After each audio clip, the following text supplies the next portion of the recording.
Hi, ik ben Jan Padas. De laatste video waar ik merk dat u reden wie een drempel van een shadow meer en nog probeert thuis te vieren.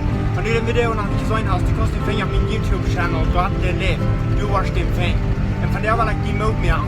Ik wil een klein beetje metal. Ik weet niet of het nog moet zo best als echt zijn. Ik wil nog moe modeloos, aber uns halt nicht verstorben. Und dann sperrt sich so nicht alles über den Kopf. Weil ich glaube, jeder einer von uns wird noch moe modeloos, nicht? Jesaja 40 verstört, ich tue der krank von da. Ich will den Vers mal lesen. Mein Jugendlicher kann mooi en modeloos worden.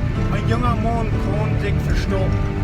Du hast ein Gleichnis, wo Jesus zu seinen Jüngern reden wird, und das in Lukas 18 Vers 1. Jesus, er sagt zu seinen Jüngern, da ist ein Gleichnis, wo sie immer beten sollen und nicht modeloos werden. So, hier haben wir die Antwort, was wir tun sollen, wenn wir modeloos werden. 1. Thessalonicher 4, Vers 16 bis 18. Sieht immer Frau in Hilfe nach beten. Ich will gleich ganz besonders, wie diese zwei Versen da in den Denken haben. Sieht immer Frau in Hilfe nach beten. Vers 18. Sieht in alle Lehren bauen, wo Gott in Christus wat von dir verlangt. So, ich will nie in die Not mehr, weil wir nicht modeloos werden. Weil wir aufpassen, dass wir uns nicht am uns werden verstorben. In Beispiel wieder zu tun, das ist das ein Vers, was ich hier lesen soll.